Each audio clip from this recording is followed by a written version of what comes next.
Welcome to the Grappling Grappling Rewind Podcast.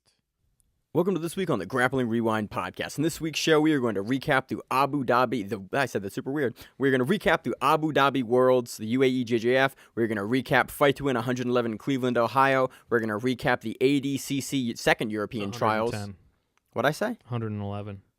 We're going to preview Fight to Win 111 in Chicago, Illinois, and we're going to talk a little bit about Jordan Burroughs versus Ben Askren. As always on the show, I'm your host, Maine, joined with my co-host, Emil. and then Rob Sullivan will pop in to talk about Ben Askren versus Jordan Burroughs a little later. How you been, Emil?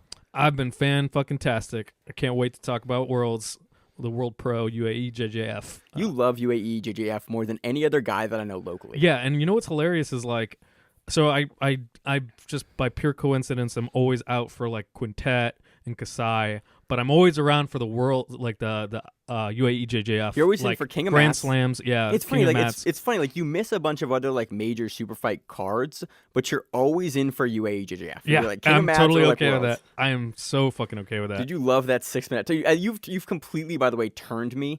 I now love that 6 minute time frame. Like, yeah, I think because it's the- it's amazing. Yeah, it's really fucking good. So let's get into a little bit of news before we get into all of that. In big news, Keenan is still a free agent. Yeah, he keeps like, I like how he keeps like dropping in certain gyms. Like you're wondering where he's gonna land. Like, is he gonna join Henzo's? Is he? It's interesting. He's a guy that he's moved throughout his entire career. Like he started in Hawaii, then he went down like DC, Virginia area, Lloyd's, like our area, and then he went out to Atos. And like, so he's a guy that has moved throughout his jiu-jitsu career pretty extensively. So it really would not surprise me to have him like stay in San Diego, stay in that area, go to like Checkmat, or like go back to like the East Coast, or like. It really wouldn't surprise me for him to continue to move really any other place. Yeah. So it'll be curious to see where he ends up, or if he starts his own gym. Yep. So let's see. I'm looking for more news. Oh yeah, Craig Jones has a new DVD out. More leg lock stuff from the Australian gentleman. Looked really cool. All right, sweet. I look forward to more Craig Jones fucking content. Yep. Lachlan Giles did like a really cool AMA on Reddit where he answered a bunch of stuff. He talked about like. Oh yeah, I saw that. I didn't realize he was like a PhD in like physiotherapy. Yeah, he's a right? physical therapist. No he, shit. He actually is like a physical therapist. And in the beginning of his AMA, he was like, "Do not ask for medical advice. I am legally not allowed to provide medical advice unless I see you. So I can't answer any like medical advicey questions as part of this AMA. Just so you know that." And so I thought it was really interesting. He gave some really other interesting answers. He was doing an AMA for the entire day, so I think that's probably finished by the time that this episode comes out, but there's a lot of really interesting information. He's a really interesting guy. He's very well spoken, and so I highly recommend go find his AMA and like take a look at it. I'm glad that he said that caveat in the beginning because like, you know, this happens all the time on Reddit and, you know, internet forums for jiu-jitsu. It's like invariably someone asks like medical questions that it's like, dude, you can't fucking ask. Like no one can reasonably respond to that. I remember like last year there was someone asking about like, I want to say like fucking like repeated aneurysms or some shit, and he's like, hey, should I train jiu-jitsu? I get repeated aneurysms, and people are like, go see a fucking doctor. Dude, it's like, listed in the sidebar for RBJJ of like, do not ask medical advice in this form. Yeah. Like we're not, you can't give it. And so it was funny. In other news, now we can announce it. Seth Daniels and Fight to Win, the whole Fight to Win crew, is doing the production for ADCC 2019. Fuck yes.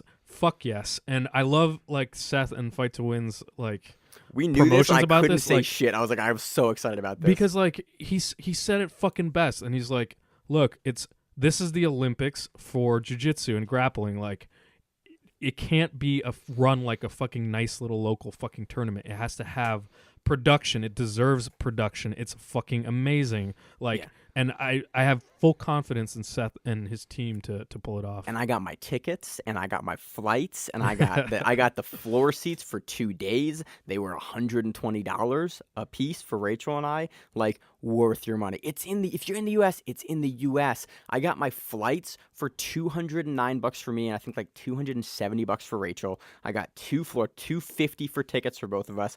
I got to get a hotel still. Like, that would be expensive, but. Dude, $1,000 you get to go to watch like a world event happening in the U.S. Yeah. Like $1,000 for 2 people. Like I don't know who else from the team is going right now. But dude, I'm so excited. Like I bought extra mics so that we can do more ADCC stuff when we get there. Like I cannot. And now Fight to Win. Now Seth is producing it. Yeah. So you know it's going to be fucking bonkers. It's gonna be so fucking I nuts. think tickets are going to go up too. So if you haven't got your tickets now, I highly recommend buying your tickets because now that Fight to Win's producing it, you know it's going to be a fucking show. Yeah. So you're going to go. It's gonna be a show. It's gonna be fucking promoted well. You're going to be It's going to gonna like be- a real like professionally produced event now, as opposed to like watching a cool tournament. So I would guess that ticket prices are going to move, and because Mo's talked about ticket prices going up after the new reissuing of the tickets. So if you haven't got your tickets now and you're thinking about going, jump in at that price now because it is. I cannot get across well enough how awesome this event will be to go to. To put that into context, right now it's what, like $60 a night per person for floor seats. That's $60 is like, isn't that like around the same price as a Fight to Win? Like Something like that. so basically for the price of a Per day. Per day. Basically. Yeah. So it's a 2-day event, so it's $120. right. So for the price of a Fight to Win event, you get to go and see fucking the best in the world go at it. Yeah. In the most prestigious tournament that there is. Yeah. So That's go a and get your fucking steal. tickets. That is a steal of price. Like literally, those tickets could have been like $200, and I still would have been like, it's expensive. I'm still gonna buy them. Yeah. Like because it's gonna be such an amazing event. Hell so yeah. I'm way excited about that. So moving on, that's all I got for news. Emil, you got any other news? No. Let's see. Make sure I have no other news. All right, that's all I got for news. Let's move on to the recaps. So moving on to our recap of the 2019 Abu Dhabi World Professional Jiu-Jitsu Championships that took place in Abu Dhabi on April 26, 2019. Yeah, I fucking love Abu Dhabi. Like, I love UAEJJF. They pay their athletes. They pay their athletes. They put on the best event. I love you guys. Please work on your branding. Like, just, that is such a fucking mouthful to say. Abu Dhabi World Professional Jiu-Jitsu Championship. I kept, like, the acronym kept popping up in my feed, and the acronym is ABWPJJC, and I was like, what is that? Oh, right. It's, one of my favorite fucking events. And I had no idea, like... I like how you start the segment off with this. I'm just saying they do it like 99% perfect. Just come up with something. God, dude, I want like, to talk... for example, like they have a special name for their like instant replay. They call it the Falcon Eye. That was a dope name. That's a dope You name. gotta go to the Falcon Eye. You're I like, don't know, shit. like fucking call it like whatever, like Falcon Championships or come up with something just a little bit more elegant. Well, it is run by Abu Dhabi. Yeah, Like, so they want to put the sure. Abu because it actually is run by the Abu Dhabi government. Abu Dhabi government. Yeah, Abu Dhabi. It's a government. nationally televised event, and actually the commentators were talking about this. It's been nationally televised since 2009, and actually I think that it's nationally. I can't think of maybe in Brazil they televise some events, but like this maybe, but like as far as I know, this is one of the if not probably the largest like just straight up televised event in jiu-jitsu. That's fucking amazing. I would agree. I mean, and also the production quality kind of merits that as well. Like they have multiple cameras. We talk about this every time we cover UAJJF. I kind of want to harp on this because it's such a standout amongst the other events that we cover. Like we cover some great events. Don't get me wrong. Like I love covering other events, but Abu Dhabi, it looks like you're watching like a truly like produced, professional sport. They have multiple cameras. There's a walkout cam. Dude, there's overhead cams. Like this time around, I can't remember if this has always been the case, but they had the fucking tunnel with like the fog coming out. They had the tunnel last couple of King of Mats. They have that. Like it looks really good and it's fun to watch, and it shows the stakes that are occurring, especially at the finals matches. They have that overhead camera. They do the instant replay. They do the callback. Like awesome reffing. Great commentary. Commentary was on point this weekend. Always is. Like just in general, the production values through the fucking roof. So yeah, we highly recommend go back and watch it. Where do you want to start with this one? Let's start with the males. Yeah, let's start with that. I'll talk about two events before we get into the finals here.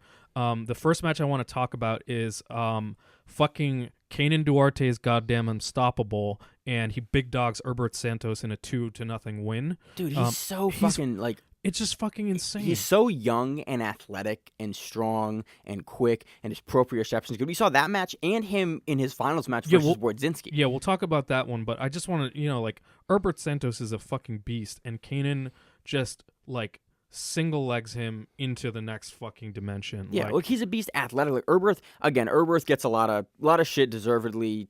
Yeah, deservedly so for a lot of it. Yeah. But you can't deny, like, that's a dude that I've seen repeatedly, like, Erberth does something I think one of the most impressive things I've ever seen in jiu-jitsu is guys will jump guard on him, not pull guard, but jump guard on him.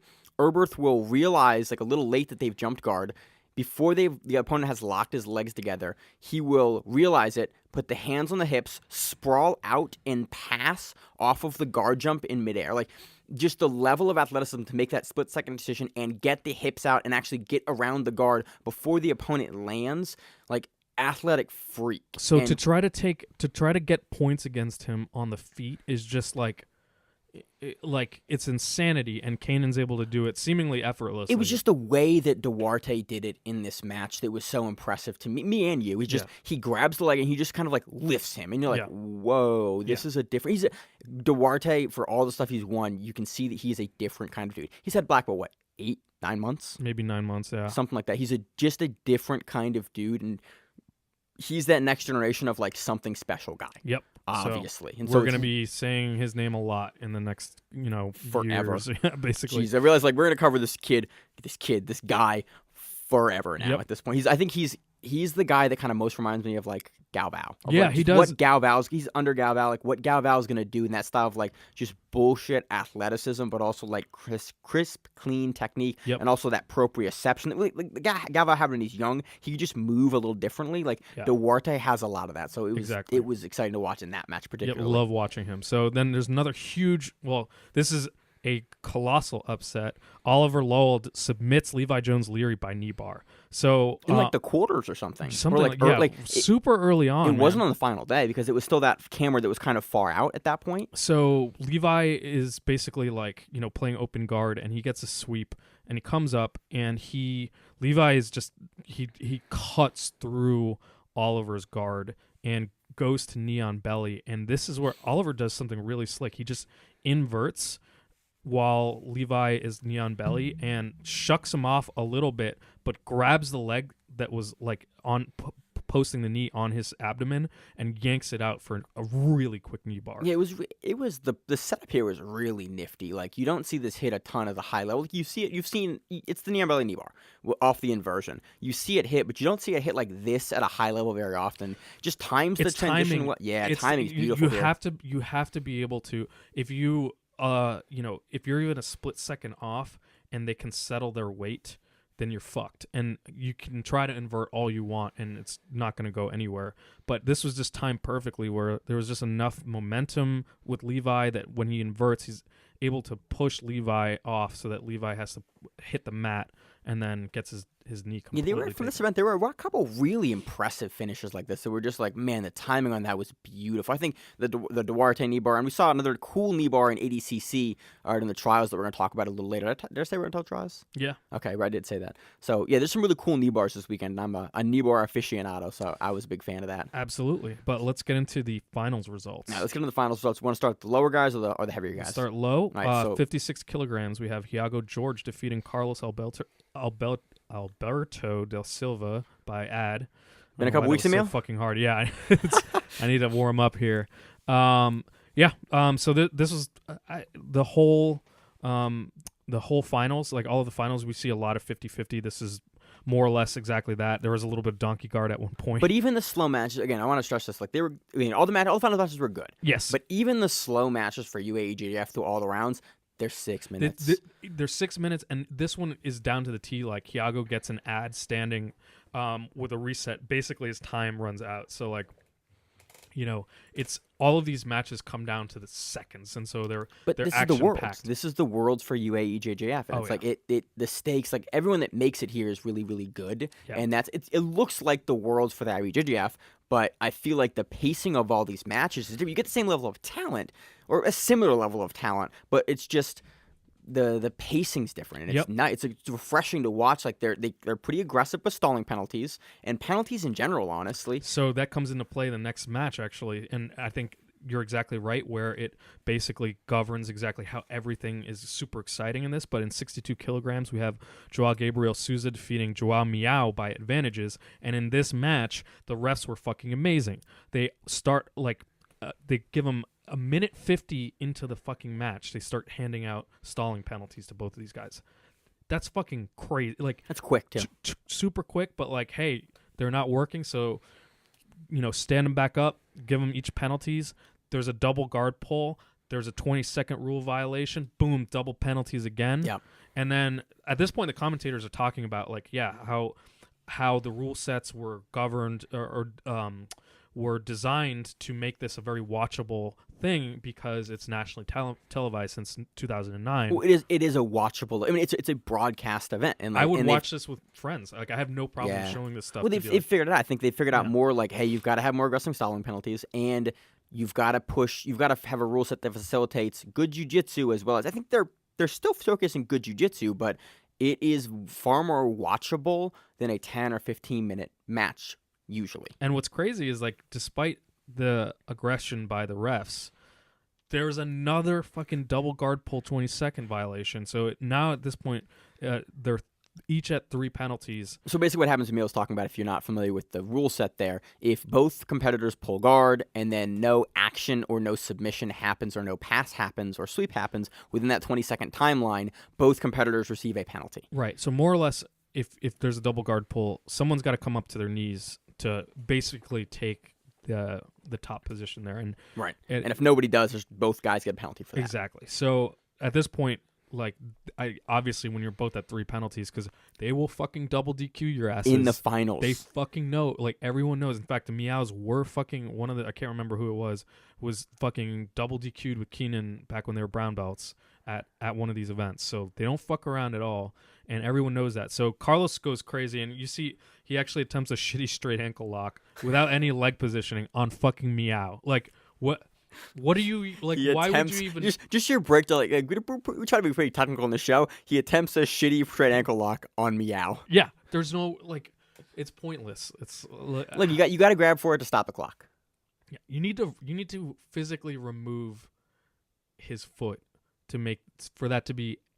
And even then, he's you need to have the ref stop it. Like, you need to injure him so bad that the ref stops it, because the Miaos, like we've seen, dude. There's a GIF compilation online that just is both Miyao brothers getting their feet destroyed by Cummings, by Tonin, by like 2 or 3 other people, and it's just their feet bending like sideways, and you're like, okay, there's no way his ligaments aren't broken in this footage I'm watching, and he just eats it. So, like, we actually see Joao doing lapel guard here, which is like really funny to see like how widespread it's gotten. They're playing a little more lapel guard now. They're playing like a little more out on their guard there. You see them start to play with lapels a little more recently now than they have before. Yeah, everyone seems to be doing it. So Keenan is definitely shifting jiu-jitsu, which is pretty nuts. But yeah, Joao Gabriel Souza is able to maintain the advantages over Miyao. Even with Miyao furiously trying to get some kind of advantages at the end there. So the end is absolutely crazy. But so Joao takes the 62 kilogram division for the black belt men. 69 kilograms. Paulo Miyao defeats Isaac Doederlien by advantages. This is a fucking awesome match, and I think they said this is something like the 5th time these two guys have seen each other this year. So like something like that. They've met each other at King of Mats at other UAJJF events, and I think like 1 or 2 are they? We always see these dudes in something together. Yeah, and so this is an emergent rivalry that's really fucking awesome, and Isaac always keeps it close. In this case, Isaac is up. He gets a sweep, and there's a point where Paulo's just fucking going insane and comes up and knocks Isaac back, I think, out of bounds, and the ref calls it a fleeing the mat. So when I watched this, I thought like the way Doederlien turns, he kind of like takes 2 steps towards the edge of the mat, and Paulo's definitely pushing into him at that point, and to me, it was like one of those calls where it's like I can see him getting called for fleeing the mat. I can also see like he was just moving out of the position. It's like one of those. I don't have a huge problem with the call. It's definitely on like the lighter side of making that call. Like it was not egregious fleeing of the mat. Like it wasn't DQ fleeing the mat. But it was like I can see the argument that was made for why he was deemed to be fleeing the mat in this position.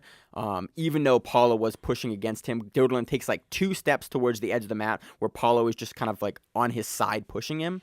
So it's like it is like you said to me, a little bit of a dubious call, but I do understand why he did get the call. It's just definitely on that that fine line of was it really fleeing the mat or was it just defending the takedown? Do you have to throw the penalty on there? Yeah. So basically, that's what he loses by. Yeah.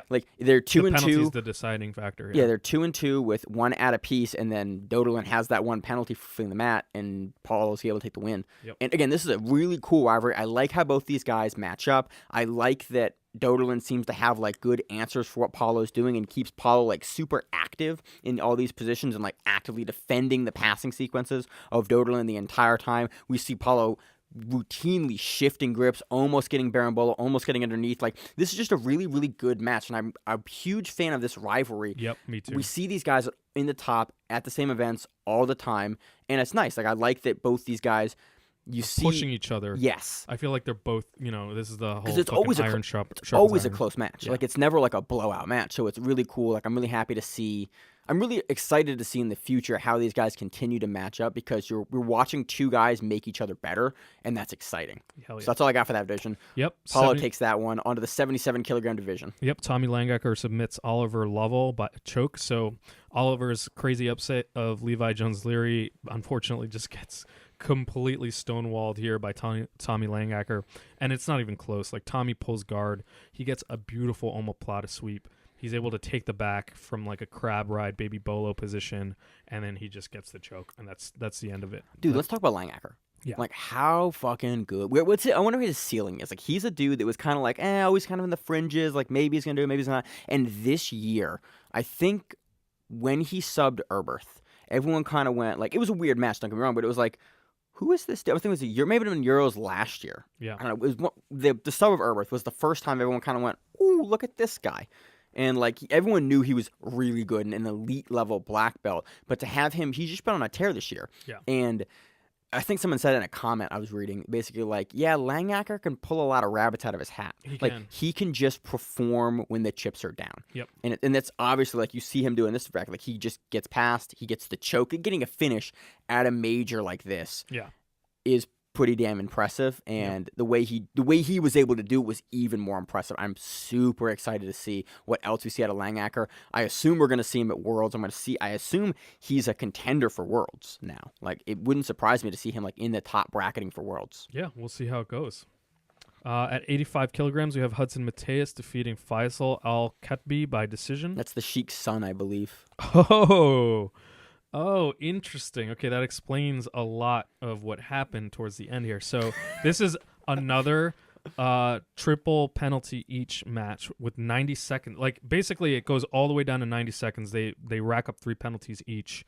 Oh yeah, on your fourth penalty, you both get DQ'd, or you get DQ. If you get 4 penalties in a UAJJF match and IBJJF match, you get DQ'd. So that's why we keep talking about once they get 3 penalties, I get shaky because if you fuck up one more time, you get DQ'd, and they will DQ you aggressively. So yeah, basically, the first double penalty was for disengaging on the feet, and then they had 2 more because basically the entire rest of the match was Hudson Mateus and close guard, and the last 40 seconds are pretty fucking exciting. There's Hudson gets a near scissor sweep from De La Hiva, and the crowd is going fucking it is so energetic and so loud, and they initially give Hudson the ad for that scissor sweep attempt, and they end the match, and then the ref says, hold up, we got to go to the Falcon Eye. They go back, and everyone's the commentators are I wonder what they're reviewing here, because there's actually during that exchange also an attempted armbar by Hudson Mateus that could have been another ad, and the ref comes back and they take away Hudson's ad, so now it's evened up, and I was holy shit, the Brazilian's about to get Brazilianed, or more Arabed, which would be fucking hilarious. Yeah, hold up, can you say that? Yeah. Okay, making sure. I can say it. I don't give a shit. All right. Thanks, Emil. Brazilian about to get Brazilian. Yeah. Well, it didn't. It went down with Hudson getting the decision either way, which is totally fair. He had the armbar attempt in there. He had the armbar attempt. He had the near sweep. Yeah. I think there was a couple pieces clear. where it's Faisal looked good, but Hudson, I think, was putting up more offense. He was doing more in the match. Again, I'm so used to fight to win rules. Yeah. like Fight to Win rules have spoiled me for watching a match because I'm like, yeah, that guy obviously won because he was doing more and he was throwing up sub attempts, and I'm like, and UAEJJF and IBJJF are like, no, these are the criteria we want. I'm like, that criteria is not action though. I think it was pretty fucking clear. I'm glad. Yeah, that it was a good decision. Like, Again, I do like that they use the replay, and I use it for like, hey, because these matches are so important. Like, there's money on the line, there's a stake on the line. Like, UAEJJF is only getting more and more prestigious, only getting larger, and I think like I like that they have like a review process. So there's guys don't usually argue about UAEJJF wins. Yeah, at the end because like there's a process. If and, like, Faisal had been given the decision, I would have been, conspiracy hat Emil would be fucking out right now. Like tinfoil hat Emil would be fucking spouting some shit. But Hudson gets the win by decision. At 94 kilograms, Kaynan Duarte submits Adam Wardzinski by Kneebar. This leads into our earlier conversation about how fucking good Keenan is. He's on a different level, man. Like so Keenan pulls guard and Adam gets the ad for that. And dude, Cannon's like nearly hits a fucking kiss of the dragon, which is crazy at 94 kilograms. Like, holy fucking shit. For some reason, I always forget how big Wardzinski is. Like, I always have him as like an 85 kilogrammer or a 77 kilogrammer. He's 94. Like, I always want to make him 1 or 2 weight classes below. I have no idea why. So the funny thing is, we could see these guys match up at ADCC potentially. Probably. I mean, this is already, I think, the third match that I can recall in the past couple months between these two. Keenan has taken every single one. But I believe, he's taken all of them. It's just fucking savagery. So what ends up happening here is during the Kiss of the Dragon, Adam kind of scoots his hips back to avoid getting his back taken, and they're in this like kind of 50-50 double open guard type thing. And by the way, this is a finishing sequence to go back and rewatch because it's so good. It's super interesting, and also it's super like just clean. Yeah, it's clean, and this goes back to what Maine was talking about Kanan's just like kind of uncanny perception here, where he's just like he can see where the movement is going, and he can get ready for it before it happens. He anticipates movements, and so he understands his body in 3D space really well, and you can tell how tight he grabs this knee bar, like how well he understands it. They're both in this like 50-50, and Keenan is starting to go for the knee bar. He starts to grab the far leg in a way where you're like, it looks like he's gonna grab it for knee bar, and then he kind of like fakes a toe hold, and he's watching Adam.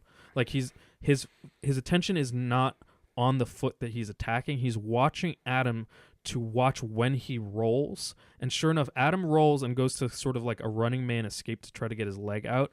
And Keenan just fucking cranks, just rips. And Keenan spins his hips over as well. And then halfway through the spin on his hips, locks the leg into place and finishes the knee bar. But that was, again, really cool in itself, but what was really interesting to me was like the closing of the 3D space, but also if you look at Kanan's far side leg, he actually hooks Wardzinski in and stops the roll as well with his knee and his leg. Yeah. So like it was just an amazing like combination of him anticipating the roll, setting himself up to be able to beat the roll, get his hips in place to where he needed to be on the roll, and as an added bonus, as added like protection, also being able to stop Wardzinski's roll with his opposite foot. Yeah, just amazing finishing sequence. Outstanding. And it was so cool to watch because you looked like, God, it's so tight. It was just such a clean, beautiful technique, and it's rare that in the finals you see that just it looks this nice.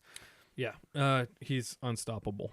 Can't wait to see what his ceiling is. So, at 110 kilograms, Joao Gabriel Rocha submits Yahya Al-Hamadi by bow and arrow. I don't know what was up with the production on this match. It was like shaky camera, no commentary. It might have been they uploaded the mat side footage, exactly. is what I guess. Because usually for the finals matches for all these, they have the commentary, beautiful production, but they also do have the mat side footage presence, and sometimes like we can't find like the commentary, the good one, and we only find the mat side footage. So usually after a couple of days they've cleared that up, but the one we're looking at now is still the mat side footage. So yeah, I mean this was Joao Gabriel getting a butterfly sweep with a belt grip, and Yahya turtles.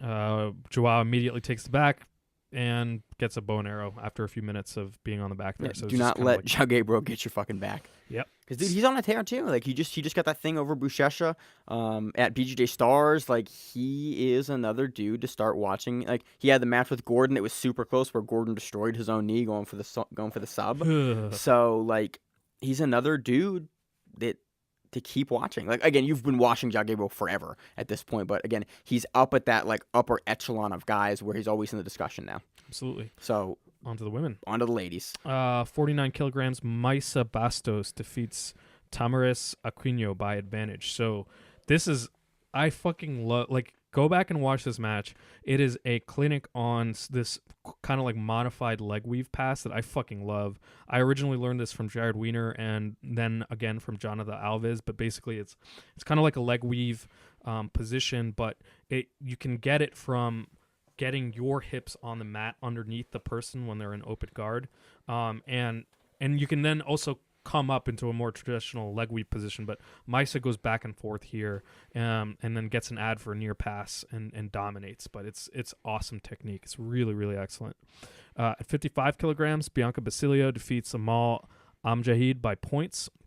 So this starts off pure fire. I mean, Bianca hits like a rolling inverted sweep while Amal gets off balance and Amal scrambles out and gets a reversal from Turtle. And then Bianca hits a beautiful rocking 50-50 sweep and Amal re-sweeps. So it's just like this awesome back and forth, like just really intense. It's an active finals match, and it's 6 minutes long, so they have the gas tank to do it. Yep. Like that's what I like about these 6 minute matches. You have competitors that are willing to run for that 6 minutes because especially in the finals. Yeah. Like it's 6 minutes. Yeah. Like you train in the gym for the most part for 5 minute rounds, so it's like 6 minute rounds. Especially it's like you can run the whole time. You can do the cool shit for the full time. And that match again, this match with the active 50-50 sweeps back and forth, shows that. Yeah, it's super entertaining. 62 kilograms, Beatriz Mesquita defeats Ffion Davies by points. This is the closest 10-2 points match I've ever seen, which is going to sound ridiculous, but bear with me for a second because it's fucking great. Bia takes this match over Ffion, which is, by the way, it's Ffion Davies, not Davies. Oh, yeah. I've been fucking up her name, as per usual on the Grappling Rewind, since we've been covering her. So Bia scores 10 points and Ffion scores 2, which is like, it's a huge point differential. It's really a much closer match than that point differential. So Ffion starts off getting a near sweep. She gets an ad awarded for it from a seated guard with a sleeve grip, and like there's like this just sends Bia absolutely like apoplectic. Like she goes completely ham every time you score on Bia. She's like yeah, she and ain't just gonna comes have it back hard, dude. So she goes to a furious pass. Wait, did you use the word apoplectic? Yeah. That is beyond our audience, Emil. Says Mr. Proprioception over here. That's what that means. That's what that is. But anyway,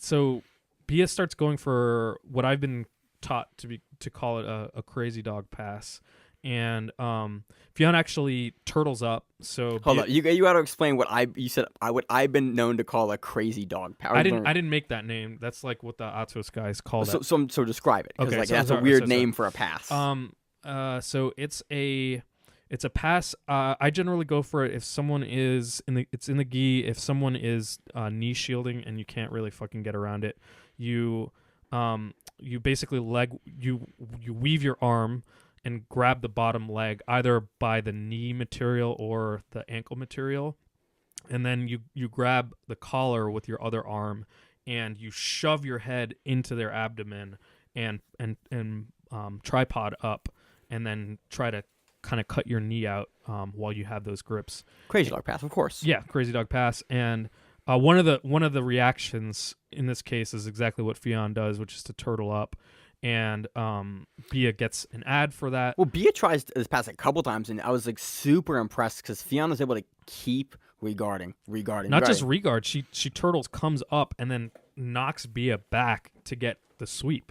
So now Ffion is up 2-0, and they both have ads.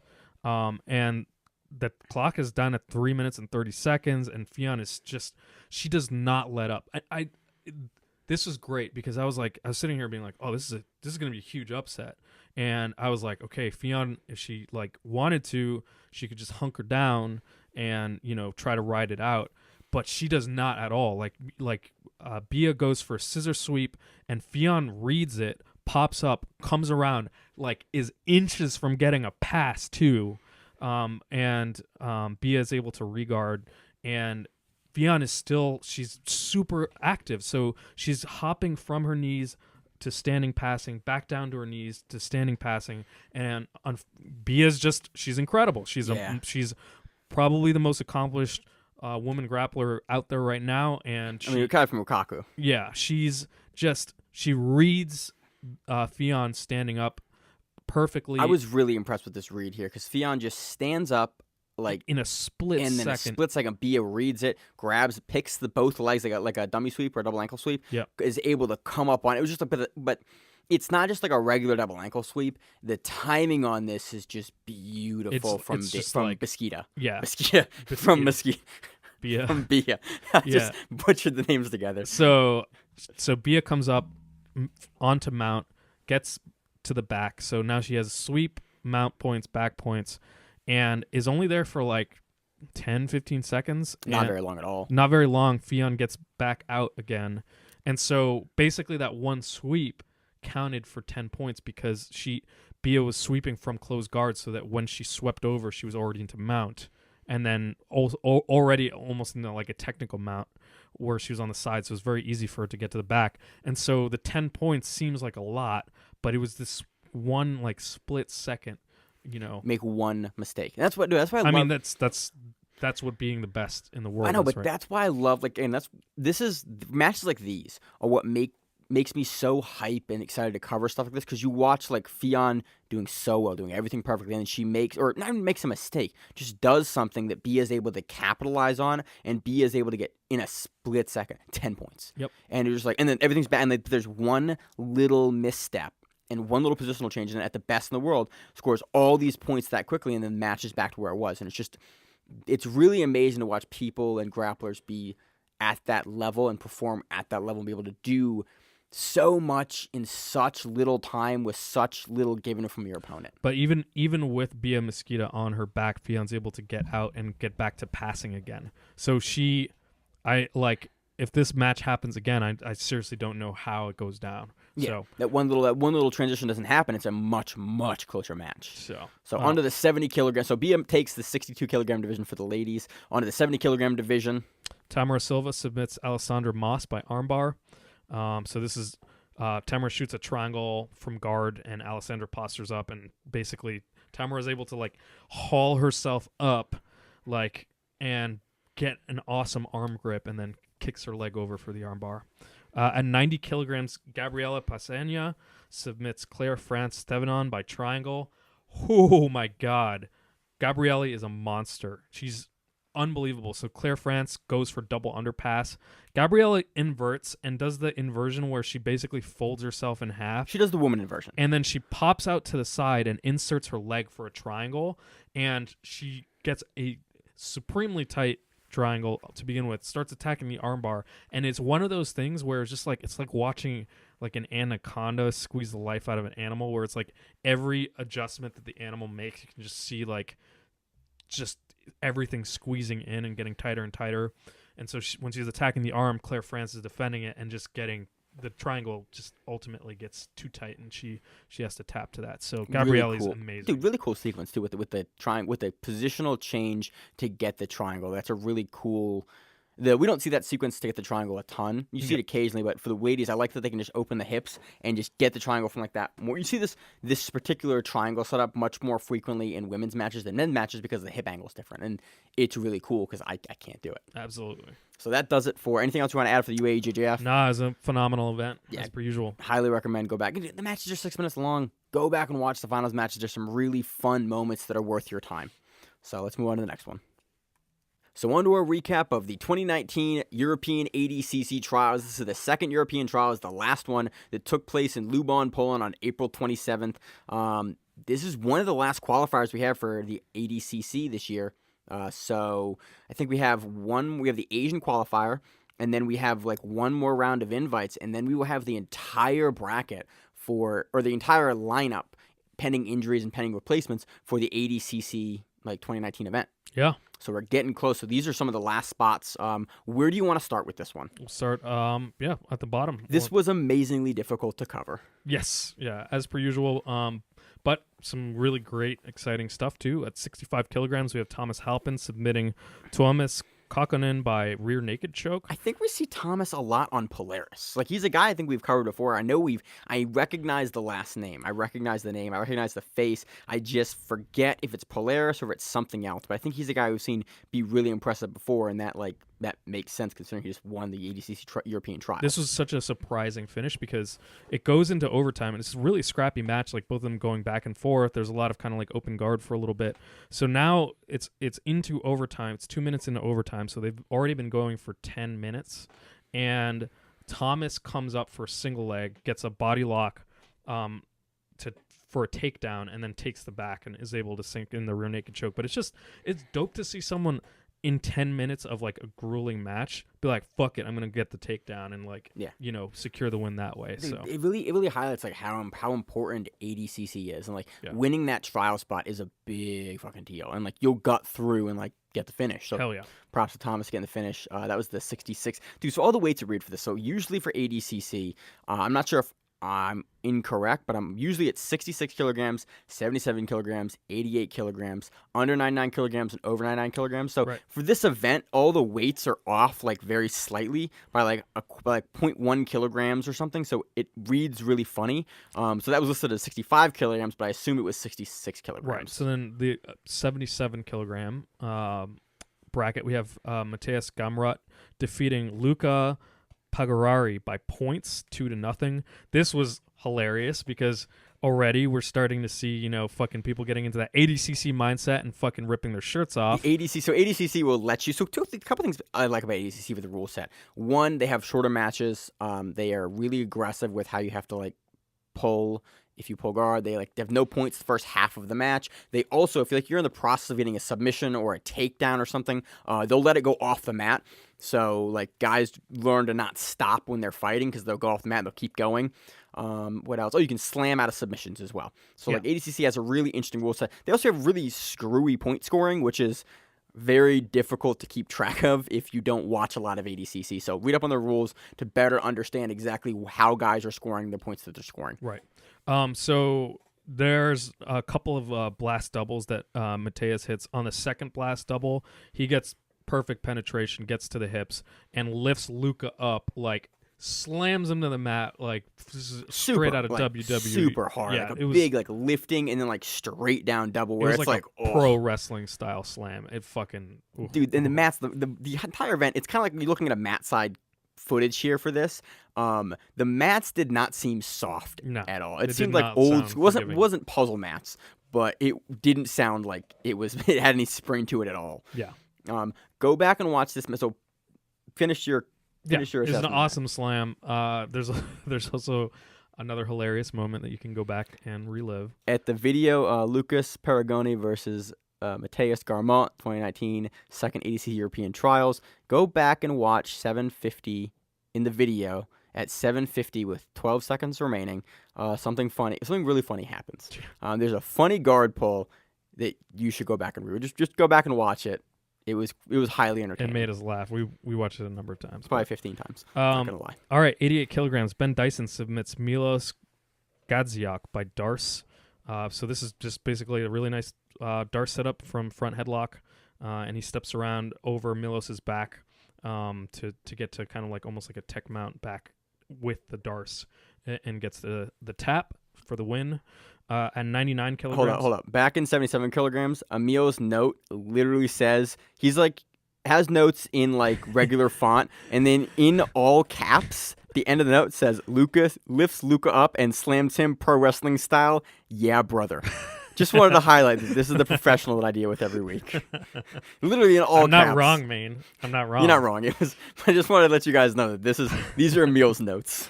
99 kilograms, yeah, Miraz brother. Avdoyan submits Daniel Ladero by Kneebar. Another shirtless match. Yeah. This was really impressive. This was dope. Yeah, this was a lot of fun. Miraz is like super active and moves very, very quickly for a dude of this size. It's alarming. He's barrel shaped. he's a hairy barrel-shaped man. He reminds me a lot of like watching Muhammad Ali move, where he just like has that weird big guy speed. This would be like someone more like, not exactly, like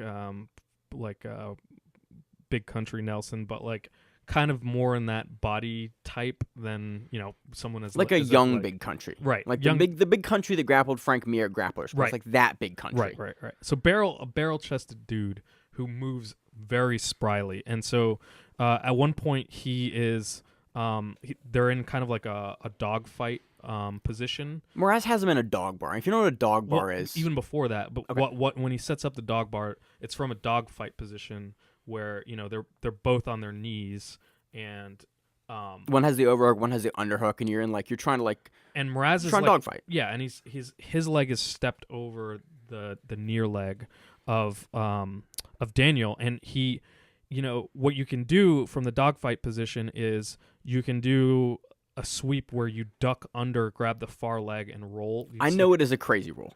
Yeah, which is this. I don't know what I learned. I know it's basically because someone in the dogfight position typically it's a plan B.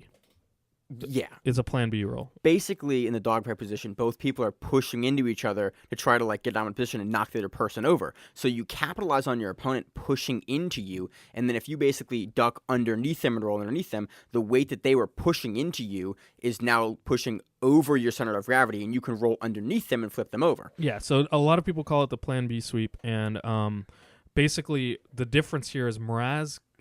So Mraz has Daniel's knee in between his legs, and he keeps it there, and so he comes, when he does the roll, he comes up in kind of like an over under position, but with Daniel's leg face up in between his legs, and he's able to fucking get this dog bar that Maine is talking about. Yeah, well, he started from the dog bar. Dog bar, it looks like basically if you ever looked at your dog or a dog pee on something, it lifts its leg up and pees.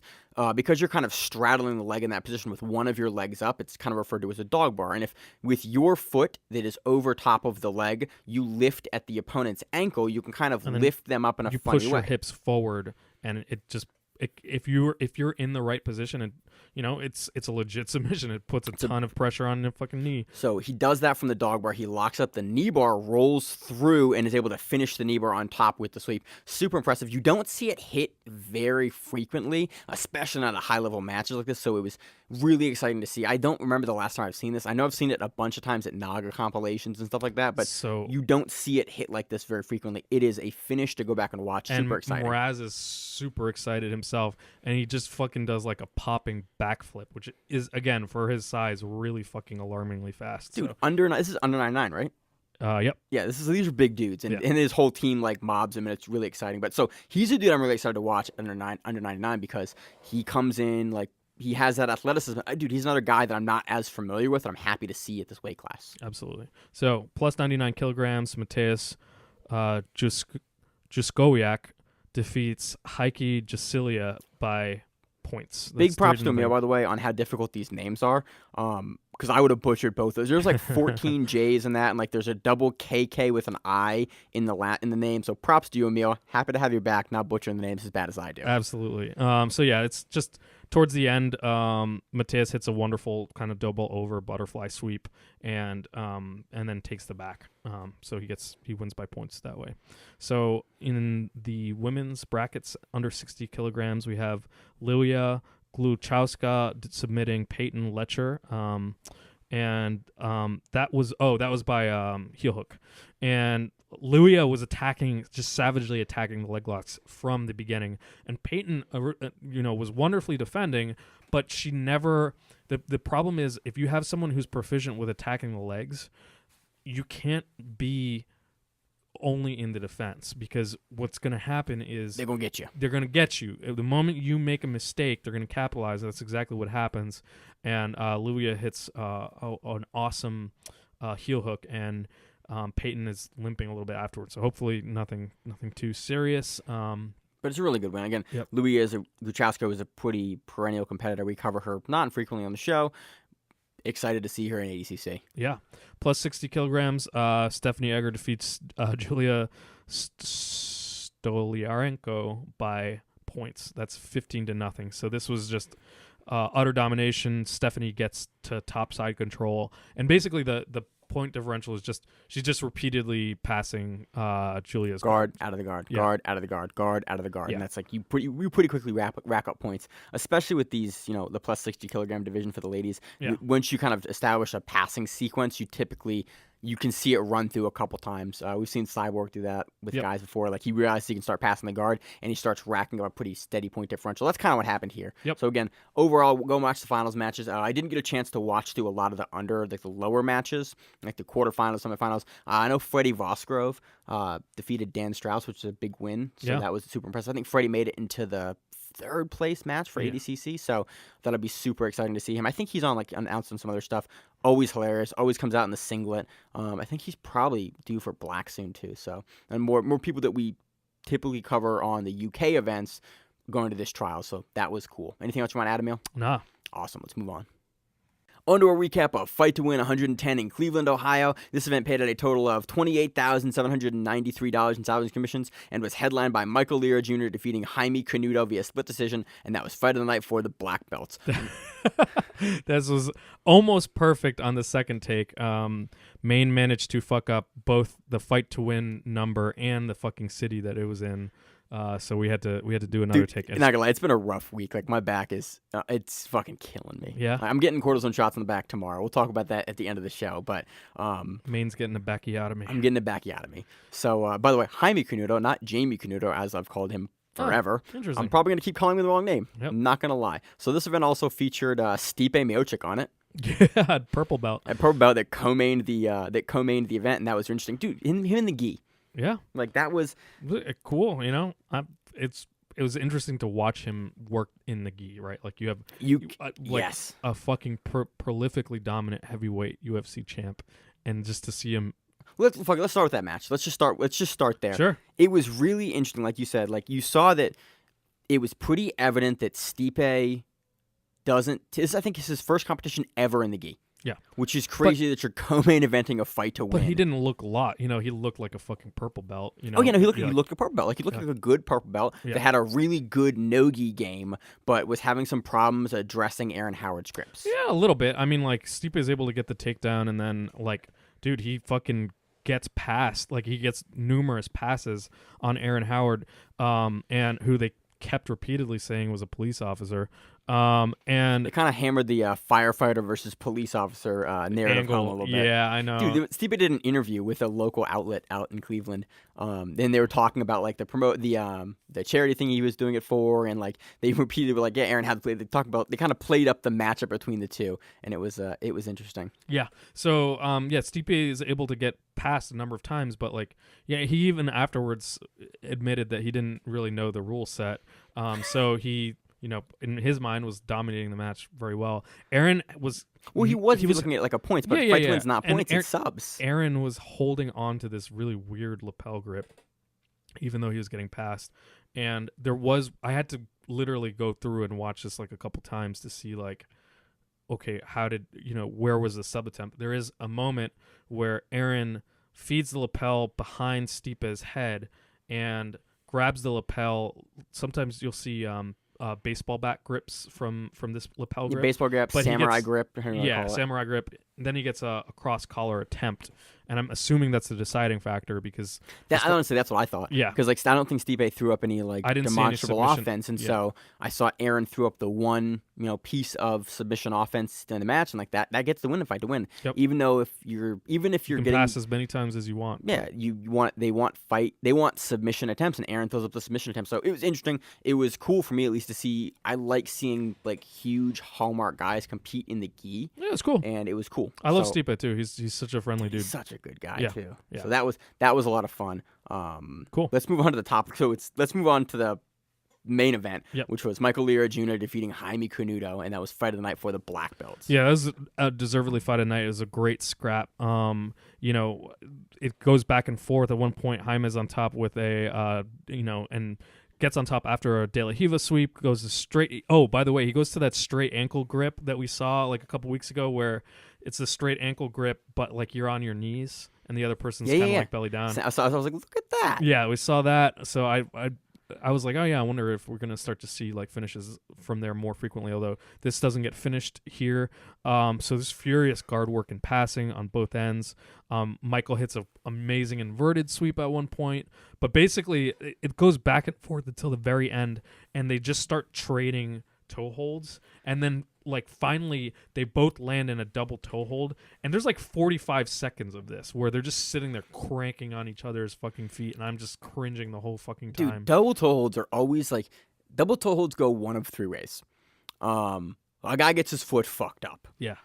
Both guys get a little tweaked, or like they're not close at all, but at any second, like somebody can just turn the foot and just break the guy's foot, and option one happens. So this was really interesting because it was 45 seconds of this match. You're like, this could go either way. 45 seconds is a really long time when there's like near submissions on the fucking. Oh, and you're two of the top black belts in the world in the sport that we cover. Like, that dude at any point in time can change the angle and put the toes in the butt and just rip your foot off. So the camera was like looking at both. I was like, man, both these toe holds don't look super close, but they all look far either. But they're all in that weird middle range where it's like at any point in time, someone makes an angle or changes the hip or changes the leg a little bit, and the toes just get slammed in the foot, and it happens. I guarantee if either of those were me, my foot would have erupted. So it would have exploded into a million foot pieces. Absolutely. So again, the last 45 seconds was super like high intensity. It was like, oh, who's gonna get it? No one's able to get it, but it was still like super impressive. Yeah. Michael Leery takes that via decision. So then we have Max Jimenez defeating Alex Huddleston by decision. John Lawrence defeats Brad Bukovics by decision. Pablo Castro defeats Mark Vives by decision. Darren Branch defeats Tom Scala by split decision. Robert Maloff defeats Tom Kolzowski by decision. Zach Manzlani defeats Rob Heilman by head and arm choke. And that was submission of the night for the black belt. Hell yeah, Zach. Yeah, this was fucking amazing. Zach had his full, like his amazing diversity of skill set on display here. He went from, getting kind of like headlock grips to attacking the feet and back again, and then going into dominant like pressure passing, and then sitting back to attack legs again. Like I like the very versatile. Yeah, I like you watch guys go like between the top end and the back end, the top end, not just like only going for the feet or only going for the top end. Like he goes back and forth between positions, and it's really entertaining to watch from like a spectator view, and I like that. And then the finishing sequence here, he gets like almost something from the half guard. He kind of locks up like a really tight head and arm, and I was like, ooh, he might actually like be in danger of finishing this. And he kind of like drops low, he gets the head and arm, and you look like, oh man, Rob's gonna really have to deal with this. And then you kind of watch Rob's like hands like fall a little bit. I was like, is he asleep from this position? He was so asleep. And then the ref kind of looks like, is he asleep from this position? And then the ref calls it, and Zach stands up, and you see Rob is like very asleep. Cold. But dude, really, like it was cool to see how tight Zach was able to make this that quickly. Yeah. Like, really impressive positional control. And I went back and rewatched the positioning of Zach's head here. When Zach locks it up, he immediately drops his head to the mat, but he doesn't do the thing where he drops his head and then he slides his head up into the shoulder. He just, like, drops it into the correct place, and you can see he's immediately pressuring with the side of his head into the arm. Yep. And it was a really interesting, like, lack of adjustment here that I think is what led to Rob kind of going out so quickly. And so really interesting finishing on, like, kind of lack of adjustment on the head and arm, which is, I think, why it finished so quickly. And then Rob was very, very asleep. Zach gets up and deservedly smashed the night for the black belt. It's like exciting finish. Yeah, absolutely. Outstanding work, Zach. So then we have Louis Armazani defeating George Euler by decision. We have Chris Kriebel defeating Douglas Kubis by decision. On to the brown belt results. I don't know why I read that in a weird fucking voice. Pedro Zabata Jr. defeats Chris Robertson. And he becomes the adult brown belt super heavyweight gi champion. Emil Fisher defeats Pat Paul by heel hook. Matt Paul. Dude, Emil Fisher's walkout was something to watch, man. That dude came out with like an entourage of dudes in like unicorn and shark outfits, like glow lights, and he came out with like guys wearing like the inner tubes, and he came out to the Rick and Morty Terry Folds song, which I played for Emil before this recording. And now I'm not going to be able to sleep at night. And Emil got through like a minute of it, and he went, "I'm done. I can't. I'm done with this." Yeah. Well, are you not a Rick and Morty fan? I like Rick and Morty. Yeah. The song was strange. Man, Emil Fisher's walkout was a thing. It was something. It was great. So Matt Paul is doing really aggressive pressure passing, and Emil is doing a great job at kind of like regarding and inverting. And at one point, he just is able to sort of invert a little bit from the side and get to outside Ashigarami and gets a beautiful outside heel hook finish. Yep, so he becomes the Masters brown belt light heavyweight no-gi champion for Fight to Win. Next up, we have Dan Dykeman defeating Chris Collins by heel hook. And that was submission of the night for the brown belts. Dude, Dan Dykeman, 2 weeks in a row, back-to-back cards, on the Baltimore card last weekend, on this card this weekend, competing, winning both times. He walked out to the Dawson's Creek song with like a giant like projected James Vanderbeek crying like photo in the background. Is fucking hilarious.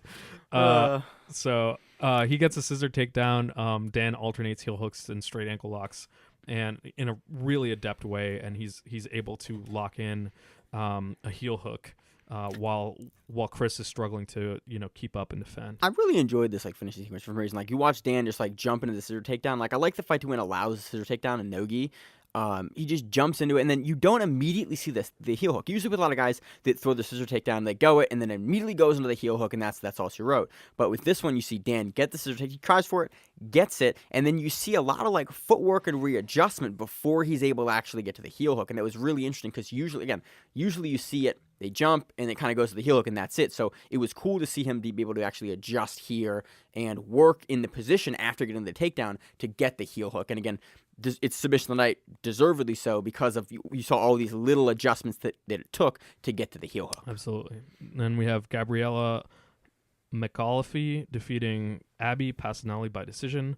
Ben Cena defeats Troy the Night Pigeon Everett by choke from the back. Dude, there's no way that Troy's beard did not get hella crunched in this, because it looked like the grip that Ben had here. Really good match from Ben, really good match from Troy.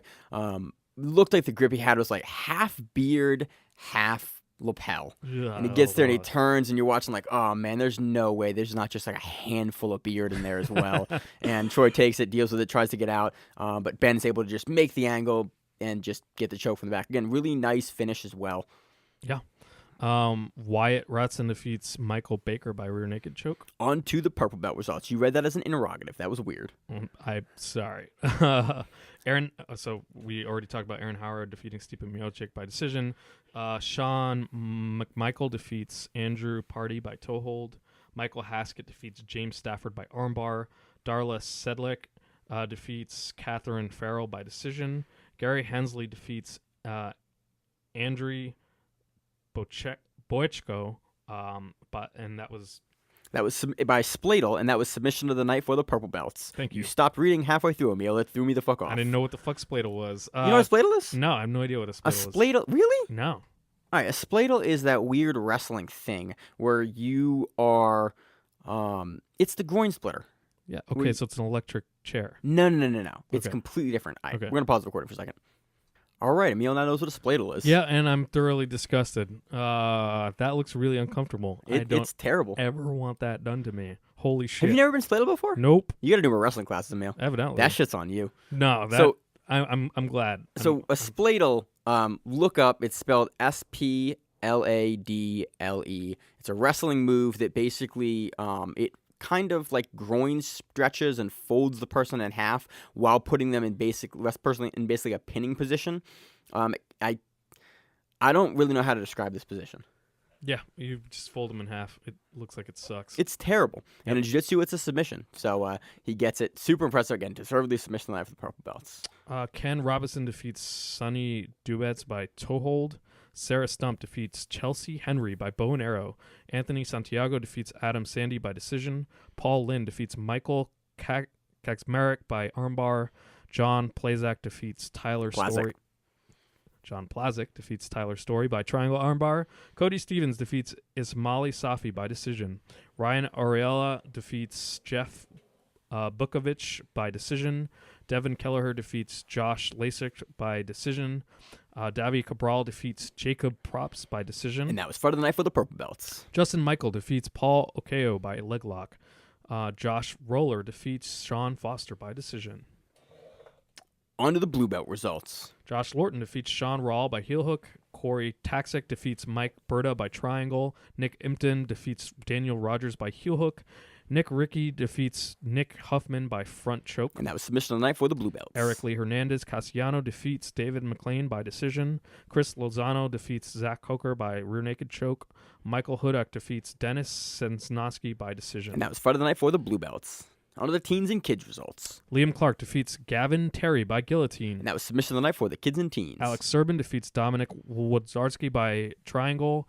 Carter Hinman defeats Travis Torres by rear naked choke, and Pito Castro defeats Scott Tyler by Darce. And that does it for Fight to Win 110 in Cleveland, Ohio. I finally got it right that time. So what's up? We're going to talk about 2019 Beat the Streets Grapple at the Garden. I got Rob Sullivan here, who actually understands wrestling, unlike me. So we're going to have him talk about, and there's a big matchup on this card, that we're going to talk about, which is Ben Askren versus, I completely lost my place, Jordan Burroughs. There we go. And so, because I don't know a ton about Jordan Burroughs, I know that he's very accomplished. I don't know a ton about Askren from a wrestling credential perspective. I've seen him kind of more in MMA. We're going to talk about that because I think it's an interesting matchup to talk about, and it's in the news. So, what's up, Rob? How's it going? So, yeah, Jordan Burroughs, Ben Askren. This could actually be a really short podcast, and I could just say... Well, this is going to be a segment in the larger episode this week. Yeah, I understand it. I'm going to put it in some random place within the episode. This segment could be 3 seconds long because at the end of the day, the quick answer is, or the quick breakdown is Jordan Burroughs should run directly over Askren. They're just different level. They're just different level grapplers. Like Askren different level's not really the right way to put it. It is in one sense. It's a different level in freestyle. Askren was internationally 1-1. On like the grand stage at freestyle. His style, the style that Askren kind of perfected, or I don't want to say invented, but he it's named after him now. Yeah, funk wrestling. Funk wrestling, and I mean, he invented it to an extent. It's more or less like the looseness in wrestling, not having the same structure. And it's not Penn State. Yeah, actually, Penn is a pretty funky team too, but especially nowadays. Ben was just doing stuff other people weren't doing yet, and he was doing stuff that he always broke the rules of don't do this, you don't reach back, you don't roll over your back, you don't do these things, and Ben got away with them. And he has a body type that makes it very easy for him to do it because he has such a strange body type, but on the Burroughs side of things, you have a super athlete who, both of those guys were standouts in college. Ben was overall better college wrestler. He's a better Ben folk is style wrestler. kind of known as one of the best American collegiate wrestlers ever. Just look at his number of pins alone. Like that. His fall. I mean, was he third fall record? Something like that. Something ridiculous third like most that. in NCAA history. He, third. That's at the college level. That's crazy because it isn't like touch falls. Like even in freestyle and Greco, you have touch falls where things just happen really quickly. Like college, lots of guys, the best guys don't get pinned unless they get caught. It rarely ever happens. So the fact that Askren is pinning that many guys in the collegiate at the highest circuit level and staying undefeated as long as he did with such like a small loss record on his side. It's kind of crazy. I mean. That being said, though, this is not folk style. Yeah, this is freestyle rules. I think it's Beat the Streets used to be modified freestyle rules, which I can't remember the difference what that even means. But it just really meant it was a little more easier to understand for the commoner who would only know folk style. I don't know any other way to put that. But most people don't understand either. So rules-wise, I'm going to act like I would understand if I was watching it or could tell the difference. But the match is set in freestyle rules. It benefits Burroughs all day. Ben's game just is not going to translate very well. Him being older, a lot more war-torn, I have a feeling his speed isn't going to be there. And Burroughs, you're talking about a guy that, despite having like 16 pins in his leg, is still fast as hell. And seems to have come back rejuvenated after really kind of taking an ass beating last year and not being the Burrows of old. Burroughs is still competing in wrestling, which I think is the most interesting kind of piece here. Ben transitioned to MMA Yes. 10 years ago and hasn't really done a whole lot of wrestling since then. And then Burroughs is still a dude that, he won the Pan American Games this year. He's a multiple-time world champion from 2011 up to 2017, with only 2014 him getting bronze that year. He's a monster. And so I think it's a really interesting matchup for people like myself that don't watch wrestling. I kind of looked into it and asked you, actually. I saw the matchup announced and I went, "Hey, Rob, how's this going to look?" And you were pretty blunt, unless Askren pulls off some crazy shit, Burroughs should probably come through him. The big thing is Askren's ride game, and Askren on bottom was always his bread and butter. The other problem is when Askren would get in on a shot, he could hang out on it forever and kind of just get to what he wants. You don't have that same game doesn't work in freestyle. So you can constantly be kind of popped to your hip and expose your back, and now you're getting scored on. Not to mention the fact I don't even think he can get the Burroughs legs. I think Burroughs is going to go through him. And you think Burroughs pins him? I can see him tech fall on him. I think. So in wrestling, if you're not familiar with wrestling, a tech fall in wrestling is you score how many points is it? 15 more than your opponent. 15 more. If you go up for 15 points in your opponent, the match basically ends with a technical fall, basically a technical pin, sort of. I got to remember if that's the same in freestyle. It might be different, but it doesn't matter. It's a lot of freaking points. I could see that happening. And the difference in freestyle, it happens real fast. Because if somebody gets a leg lace, meaning exactly what that sounds like, they interlace your legs and roll you, or a gut wrench and they roll you. Every time your back exposed, that's more points. So if they keep piling that up, that match will be over real fast. And that's why you see first round tech falls in freestyle quite often. So there's some other interesting. Anything else you want to talk about this matchup, or other than it's really kind of Burroughs to lose here? He should. Yeah, it's Burroughs to lose because he would have to get caught. And Askren, now, if there was a guy that can catch you when you do something dumb, it's absolutely Ben Askren. I'm pretty sure. Click on that. It was a 6 years difference. What do you mean? Askren's 34, Burroughs is 30. So it's only 4. Yeah. For whatever reason, I thought Askren was closer to my age, but 2 years. 2 years his senior, but he. Yeah, Rob, you an old 36 though, man. I am a very old. 36. You got some pro fights on your face. Almost 36. You got some pro fights on your face that, yeah. and you're ginger, so that didn't help. Yeah. That didn't help at all. But I just can't see. I can't see Jordan, especially with Burroughs being at the highest level he is, and being consistent. And he's still there. He's still at the highest level, competing. I mean, right now they just had the U.S. Open. The guys are just lining up, waiting to get to Burroughs. He didn't have to do anything. So he's still in the room every day working. Now, granted, so is Ben, but he's doing it's more from an instructional coaching perspective, but he's still wrestling every day. Is it enough? No, probably not. It's not the same. He doesn't have the same iron sharpens iron. He doesn't have the same army around him that Burroughs does to make him, ready and prepared for any type of matchup. And then that's the big thing that's really interesting between the wrestling and not between the two, but you see wrestlers, it's so important to have a really strong camp of high-level guys, constantly. Jiu-Jitsu, you get certain outlier guys that can kind of do it without that camp, but in wrestling, the best guys are with the best guys constantly. That's kind of how the sport is works. Yes and no. It actually can be kind of similar in some respects. It really comes down to, do you have the one training partner or one coach who's willing to give you a lot of time? Because at the end of the day, MMA, BJJ, wrestling, it's an individual sport. And if you have one or two guys around you that are just willing to grind it out, and they know what they're doing. Obviously, you got a bunch of green guys and then one awesome one, it's not going to work. But if you've got somebody that's over your shoulder, really just, constantly keeping on you, they're just a shadow.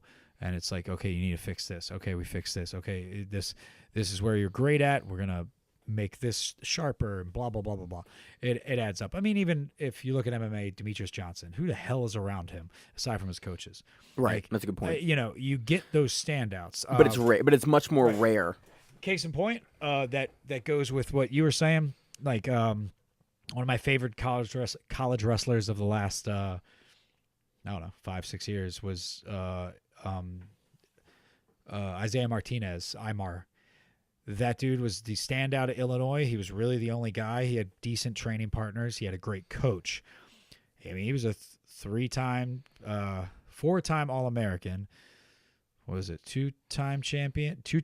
Four-time All-American. Two-time champion. Lost those other 2 matches his junior and senior year to Valencio from Penn State. And Penn State, every year people would count Joseph out, being like, oh, he's not really that great. And by the end of the season, even when Imar had beat him at Big Ten, he comes back and rallies in the finals because the guys around him can just keep making him better.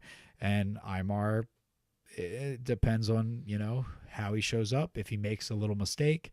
And, that's how it works. But it can work. You can have a small group and you can be amazing. It just comes down to how fucking hard you want to work. And I think, Askren can bring in the right guys, but can you bring in a guy that you can emulate to be Jordan Burroughs? And at the same time, this is, to both of these guys, this is an exhibition. And at the end of the day, it's kind of fun. Ben probably just wants to see where he stands, see where it is. He's probably training hard, but I'm sure his focus now being in the UFC isn't only this match. It's going to be He's very got bigger UFC. he had to be getting approved paid. to do this. Like they had to say okay. No, not usually. Yeah. Usually for in the UFC, for guys doing grappling exhibition matches, there's no approval process. They can do that in their contracts. It's in their contract. It's usually available. They're allowed he to said do it. that they okayed it. You can't do usually at the top 10. I think you might have to ask. But I think he had to at least for ask. anything striking, you have to get okay, and they don't allow Right. that. But Yeah, usually grappling exhibition stuff, wrestling, They're allowed to do jiu-jitsu, it. you just kind of. I don't know any judo. I've never seen anyone do judo, but judo super fights are really newest fight to win. Right. So usually their UFC is fine with you competing in stuff that's not striking sports. That's cool. So he said something to the effect of like he got it approved. going to do this. Yeah. So is there any other matchups on this card you want to talk about? We were talking a little bit through the rest of the card again. I'm not hugely familiar with many of these guys. I recognize Kyle Snyder. Yeah, I mean Snyder, that's in the bag. This is a really interesting card in general because you were talking about earlier that basically this entire card for Beat the Streets, Grapple at the Garden, which by the way is on Flow Wrestling if you want to look at it. Tune over there. If you have Flow Grappling, you also have everything else in Flow. There's Flow Softball, Flow Water Sports, Flow Bowling. There's a Flow Horse one I've stumbled across. Flow Track. You have everything. Yeah. So you have Flow Wrestling if you're interested in watching it. It happens on May 6th. There's whole card is basically Olympians versus standout collegiate guys. Yeah. Well, they try to get it to be the champion versus champion type thing, or at least like a member of the U.S. team. And some of these matches are. I mean, Anthony Oshnot was the champion. Yanni, however you say his Greek last name, was a champion. Dakwa Kahalas. Yeah. There's a couple of them. Nick Serrano, champion. Nate Tomasello, NATO. He's a beast. He was Ohio champion. He's on the world team. Any other matchups here that are really there's interesting? a lot of interesting matches. The thing is, like, on average, the guys that are college are stepping into deep water here. Now, granted, Yanni just decked two.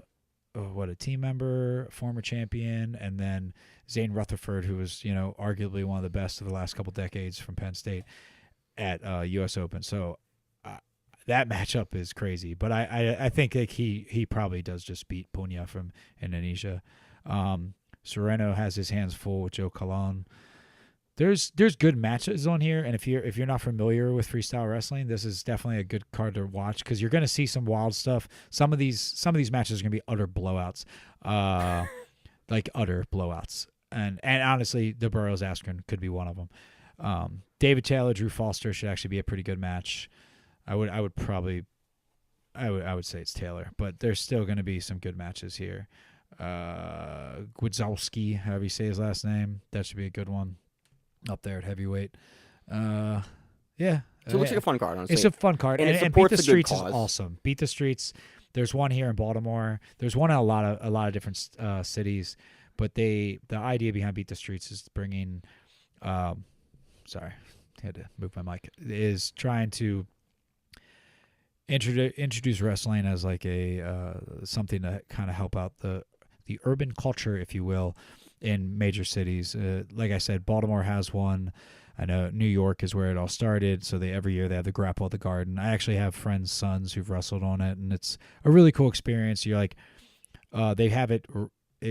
This one's Grapple at the Garden. I'm about 90% sure this is inside Madison Square Garden because they've had it before where it's on the street in front of Madison Square Garden in Times Square, and it's this huge event, and for wrestling to get showcased on that level is huge, especially for a sport that they tried to take out of the Olympics recently, and that of like 5 years ago, and to have something like that every year it's such a big deal. And it's also for like Jordan Burroughs and Ben Askren. You're talking about two huge names in wrestling. You're talking about arguably greatest ever in Burroughs, and Askren probably brings so many more eyes just being Ben Askren. That's why with we're talking UFC about it. and everything else. Bellator won everything he's done, and then his collegiate career. So it makes it really interesting. I mean, I think a lot of people, if they're unknown, they are gonna get to see a guy get possibly butchered. But I love Ben Askren. He's one of my favorite wrestlers to watch. So I'm definitely excited about it because Burroughs is also one of my favorite wrestlers to watch. So at the end of the day, you don't really lose here. And yeah, that's pretty much it for that card. It's gonna be a good one. All right. Well, thanks a lot, Rob. Really appreciate your insight here because I don't know wrestling very well at all, and I only recognize names. So it was cool to have you come on. We appreciate it, and we're gonna try to get you on in the future for more wrestling-related stuff when like big wrestling stuff comes up. Cool. All right. Thanks for having me. So on to our preview of Fight to Win 111 in Chicago, Illinois. This event is main evented by a black belt heavyweight gi title Erberth Santos versus Gutenberg Pereira. That's fucking, yeah. That's world-class talent right there. No fucking doubt about That's it. some insane shit, dude. Yeah. Gutenberg, I think, has been the champion for Fight to Win at heavyweight for a little bit now. I think I saw him take the title at not this last Baltimore card, but the card before that versus Tim Spriggs, and I think he's defended it once or twice since then. Yeah. Erberth Santos is a monster. Yep. Again, had kind of a funny performance this last weekend at UAEJJF, but still like had flashes of that Erberth we've seen. Again, he's a dude that's super hot and cold, so it'll be interesting to see which Erberth shows up or if Herbert shows up. So it'll be interesting. Again, he's a dude that can really contend for that title though. So that should be a lot of fun. On to the co-main event, we have a black belt female bantamweight title, Catherine Perrette versus Luisa Montera. This should be a fucking great match. It's going to be fucking awesome. It's going to be absolute fire. Then, dude, third match in, 195-pound black belt gi match, Gustavo Batista versus Mateus Diniz. That's going to be fucking amazing. Dude, you love watching Mateus. Dude, 195 black belt gi match after that. Matt Layton versus Devontae Johnson. Dude. Like, this is fucking stacked. Yeah, All of those think fucking these guys matches are going to be amazing. either went against each other or were supposed to go against each other at Sub-Spectrum. I forget if the match happened or not. I want to say that Devontae pulled out for Spider and then was replaced by Tex Johnson. And we saw Tex Johnson fight Matt Layton last time. We've seen Matt Layton do fucking work on Fight to Win in the past. So this is a really exciting matchup. Yep. Dude, this should be amazing. Should be great. 160-pound black belt gi match. Jeff Curran and Steve Kinnison. We have a 110-pound black belt no gi bout. That's 210 black belt. Goran Reljic versus John Guda. 195-pound black belt gi match. Asher Darmo versus Ezra Lennon. 260-pound black belt gi match. Jamil Fakhri versus Jeff Russell. We have a 195-pound black belt gi match. Mike Sim versus Michael Hagel. 185-pound black belt no gi bout. Josh Passini versus Daniel Wanderlei. 180-pound black belt gi match. Blake Glassman versus Steven Patterson. 180-pound black belt gi match. Tick Oates versus Calum Kellista. TK Oates. TK Oates. 175-pound black belt gi match. Brandon Batchelor versus Bob Hamrick. We have a 175-pound black belt gi match. Jeff Serafin versus Dom Hoskins. That should be a fun-ass match. 160-pound black belt gi match. Justin Falk versus Aaron Brooks. 155-pound black belt gi match. Leonardo Araujo versus Caio Cesar Oliveira. 145-pound black belt gi match. Joseph Aleva versus Kelly Johnson. We have a 130-pound black belt gi match. I lost my place. Perez Figueroa versus Jimmy Santiago. We have a Masters brown belt welterweight title. Daniel Villanueva versus Dan Humpk. And let's see, we have 195-pound brown belt gi match, Nick the Spaceman Spacek versus Aaron Rodriguez. Dude, there's a bunch of like guys I know in this card. We have Matt Layton's on there, or we Mike have Layton. Mike sorry, Layton. never That's Matt mind. Layton's Yeah. brother. 180-pound brown belt gi match, Mike Layton versus Jeremy Hastings. This is a Yeah. great card. It's really funny. So because I listen to the Grappler Union podcast, it's a podcast out of Chicago. Really like them. They do put on a great show. They do like interviews for like international guys and also local guys. So they've talked to a bunch of like local Chicago guys, and I recognize so many names on this card because they're guys that I've heard on their show. So highly recommend their show and this event. Fight to Win for a while now has said that Chicago is the best, if not one of their like top 2 or 3 or best crowds like in the country. So go to this event if you can. Definitely it's one to watch. It's like half the card is black belts. It's a giant black belt card. Definitely worth your time. But yeah, looks awesome. Yeah. All right, so it's good to have you back, Emil, off your 1 week of vacation from. I just got to enjoy. Actually, no, not week. Your previous week was like, I just got to enjoy grappling. Didn't have to cover it. Yeah. Yeah, it's good to be back. Damn, dude, I hope that fucking cortisone heals you up, man. Dude, I'm so excited. So tomorrow in the morning, I'm getting like 1 or 2 cortisone shots in my back. Hopefully, it's basically fixes the nerve, or it really, hopefully, it reduces the inflammation of the disc, which then stops putting pressure on the nerve, which stops making me be in so much pain, which would be dope. I spent most of the weekend just kind of laying and not doing a whole lot. So it'd be awesome to like, not even like train again, just like drive in a car and like be comfortable again. That would be dope. Yeah. Something like that, it's bad when I'm not thinking about like training. I'm not thinking about competing. I'm just like, I just want to like not be in pain doing the podcast. Yeah. Well, hopefully it goes well. Yeah. So I'm hoping, but again, I'm excited. Yeah. So there's that. Anything else going on? Like you do anything? You still training? Your hand's still fucked up? No, my hand's good. So I'm just being lazy. I need to get back on the mats. So nice. So I think that does it for this week on the show. As always, I'm Maine here with your co-host Emil, and we will see you on the mats. If you like the show, please consider sharing it on Facebook with the folks at your gym. It's the best way that we grow the show, and we really appreciate it. You can reach out to us on email. We also have Instagram. We have Facebook. We have Twitter. We have Google Plus. Until that shuts down. We have a website. If you have an event you would like to have us cover, please let us know. If you have a name, like most people do, and you'd like to have us stop butchering it, let us know. Reach out to us. The show is also available on YouTube, Spotify, in addition to iTunes and every other podcast service. We very much appreciate your time, and thank you.